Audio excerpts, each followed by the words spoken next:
Hello, everybody, and welcome to Red Wings Daily, presented to you by FanArch. I'm your host, Kirk MckNight, author of The Voices of Hockey, Broadcasters Reflect on the Fastest Game on Earth, and coming to you from the southwest corner of Washington State, 2,454 miles from Little Caesars Arena. Now, the Red Wings seem to be a lot closer to Little Caesars Arena, at least in spirit. They're not that much closer than they were Monday night against the Canucks, just going over a province or two over into Alberta starting tonight. They're going to be back in the saddle, literally, against the Calgary Flames before going up to Edmonton tomorrow night and then finishing off the 6-game road trip in Chicago on Saturday. Now, so far, halfway through the trip, they've got 5 out of a possible 6 points, so that's good. And they are on a 2-game winning streak, and they're on a 5-game point streak. So things are looking pretty positive right now. So we'll have to see how they pan out tonight. We'll get back to a little bit of talking about the Calgary Flames in just a second. But first, I'd like to start with Over the Hump. Now, it being Wednesday, Hump Day, what we try to do sometimes is, with that theme, see if the Red Wings have gotten over a hump. Now, the last time we had talked about the Red Wings and whether or not they were over the hump, it was about the special teams, power play unit, penalty kill unit, and to see if they've really kind of improved, and they had, and they have continued to improve. The one thing we did say that maybe it was an area for possible improvement was the quick fire scoring that the other teams sometimes get against the Red Wings.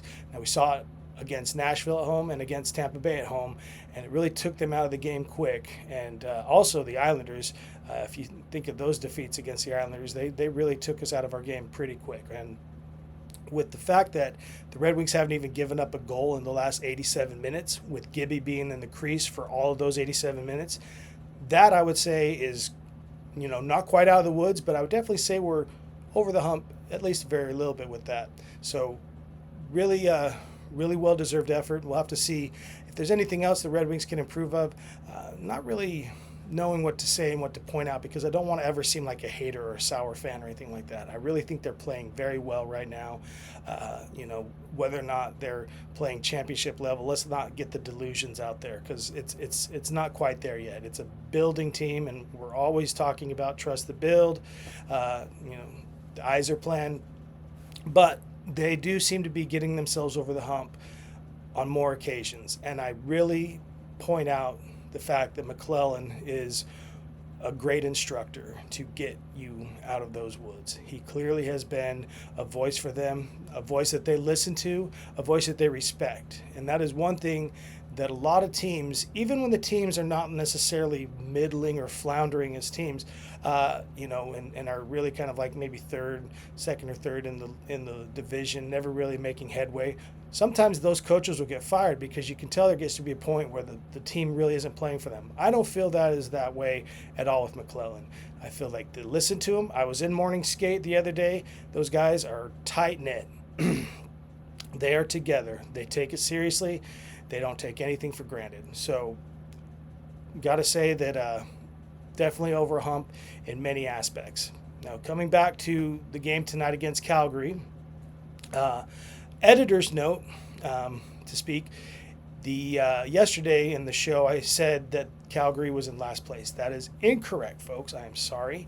They're, in fact, in 6th place. Vancouver is in last place, and I should have said that, and it should have been more evident in the fact that the Red Wings won 4-0 on Monday night. But that being said, looking at the Calgary Flames, they're sitting at 12-15-4, 6th in the division. Their leading scorer is Nazem Kadri, and I think that's the name that John Travolta gave Idina Menzel in the Oscars in 2014, if I'm not mistaken, or something very similar to that. But aside from all the offensive players that are there on Calgary, we really need to look out for some of these bad boys, especially when we're playing hot, and you don't want to take anything for granted, and you want to make sure that you avoid the trouble. And when I say trouble, I'm talking about players like Adam Klapka and Mackenzie Weegar. Now try saying those two names, Travolta, in front of millions of people. You'll probably have just as much luck. So we'll have to see how that all pans out for them. Now, folks, it's kind of with it being an in-between show with the day off yesterday, it's a good time to take a look at league laundry, see some of the things that are happening in the rest of the NHL. And last night in Pittsburgh, Anaheim was trailing up until 1959.9 seconds into the third period when Beckett Seneke, pretty sure I butchered that, but scored a game-tying goal with 0.1 seconds left. And the Ducks ended up winning in a shootout. Can you imagine 0.1 second? This reminds me of when Shane Doan, then of I believe at the time they were still called the Phoenix Coyotes. I don't believe they had been called the Arizona Coyotes yet.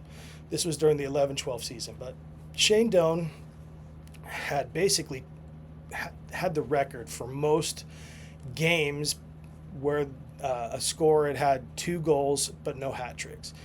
He still had no hat tricks in his career, and he got the hat trick on an empty net goal with 0.1 seconds left in regulation.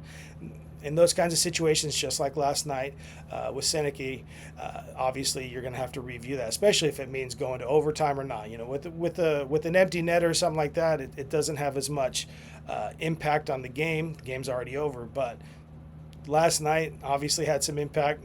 Kind of got gloved over the line, so kind of a goal against for Pittsburgh, and ended up losing the shootout. So to be basically that close to 2 sure points and then turning it into 1, kind of a heartbreaker for the Penguins, but you know, they'll get over it.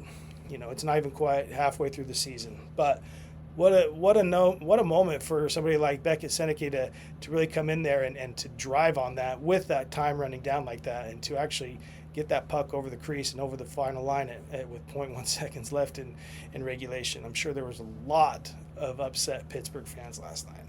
Now, looking around the league, looking at who's hot and who's not, the 2 hottest teams in the league right now are Washington and Colorado. Big surprise for Colorado. They've been basically the hottest team the whole season. Both of those teams are 8-1-1 in their last 10, but Dallas, who plays in the same division as Colorado, they are right on their heels. So as dominant as Colorado is right now, Dallas is really just kind of just chomping at their ankles right now. They're 8-0-2. They're 8-0-2 in their last 10. So on the flip side, who's not, big surprise here, because Winnipeg without Connor Hellebuck, they're 2-7-1 in the last 10. And so is Vancouver. So both those 2 teams are 2-7-1 in their last 10. And right behind them, as far as the who's not, are the Blackhawks sitting at 2-6-2 in their last 10. So we'll have to see how things start to pan out a little bit more with those teams as things go along. And we'll have to see if anybody will ever really stop Colorado this year. They, once again, are having goalie troubles. It looks like Wedgwood got hurt yet again. He just barely come back. So those kinds of things start to pile up. So we'll have to see how that really shapes up as the Avalanche get farther into the season. But right now, they're just one of the most unstoppable teams in the history of the league. Now, for today's spotlight, I want to go back to our rookie class and Nate D. That's Danielson, who is playing on the, he's playing on the third line with Elder Soderblom and Marco Kasper, and he's playing on the second power play unit with fellow rooks Finns and Axel, along with JVR and Kopp. So a little bit more about Nate D. He was drafted in the first round, 9th overall in the 23 draft. He's 21 years old, played for the Brandon Wheat Kings. Right now, basically playing only in even less than half the season so far. Only in 15 games he's played, so around half what the Red Wings have played. But he's only got 6 points, but that is, again, like I said, over half the games. And again, he's a rookie. He's learning, but he's done great.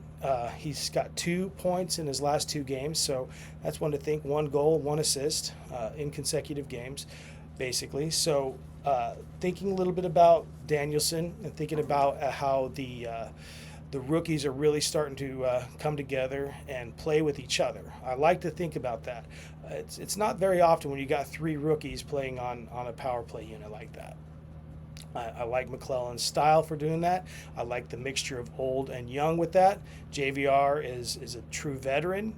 And also sometimes you see Finns and Axel and Nate D sometimes playing on other lines with players like Kane. So I'm always all about that kind of mixture, just so that people can get wise real quick. Now, we've come to the final part of the program, which is the no cap recap. Now, Gibby, who got his first shutout with the Red Wings on Monday night in Vancouver, had this to say after the game. Anytime you can get a shutout, it's nice. It's not just a solo effort. The guys did a good job in front of me. Forwards were blocking shots. The D were clearing out the rebounds and put bodies in front of the net. So it was a team effort. Got some big goals there in the second to kind of keep the momentum on our side, and then shut it down there in the third. Now, throwing that through the AI slang translator, we got, dropping the shutouts always fire. Ain't just a one-man flex, though. The boys were killing it up front, blocking shots like bosses. D-men were snatching rebounds and throwing bodies in the paint. Straight-up teamwork. Backed some clutch goals in the second to keep the heat on our side, then locked it down in the third. Well, let's hope that the Red Wings can lock it down in the third tonight against Calgary and stay hot on this road trip as they prepare themselves to wind it down against a team that, after Calgary, with the Edmonton Oilers, a team that you just never know what to expect. Very explosive sometimes, but also can be very cold. They're one of those teams where I really kind of wonder what it's like to be a fan with them, because you have so much high expectations with Draisaitl and McDavid on your team and the explosive offense, but you also see them getting smacked around a little bit. So we'll have to see what happens tomorrow night. We'll talk a little bit about that on tomorrow's program, but first, let's see what happens with the Flames. Don't overlook that very next game. It could end up costing you 2 points. We'll see how the Red Wings do tonight in the Saddle Dome.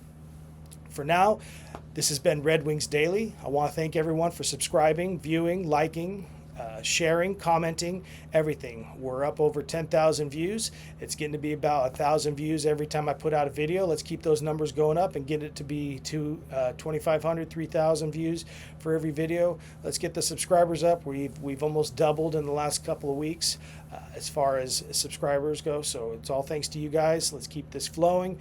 Want your input, want your feedback. But like I said, and like I always say, LGRW from the PNW.